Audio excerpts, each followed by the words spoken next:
Подмладяващ алоe вера серум с масло от малинови семки. Пригответе си бързо, лесно и прекрасно това чудо на природата.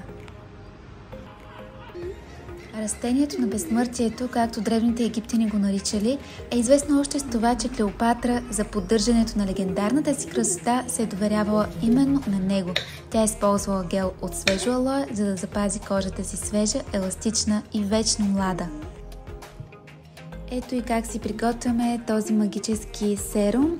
Обелваме, разбира се, кората на листата, оставяме само гелът, поставяме в блендера, добавяме останалите съставки, които са 5-6 капки масло от малинови семки, зеолит пудра, една супена лъжица флорална вода по желание, която имате любима.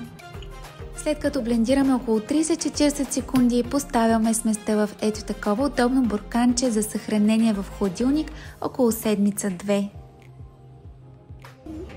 Серума наистина е невероятен. Използвам сутрин и вечер, нанасям върху лицето, шията и деколтето с масажиращи нежни движения. Кожата става хидратирана, гладка и сияеща. Последвайте ме за още прекрасни спа рецепти.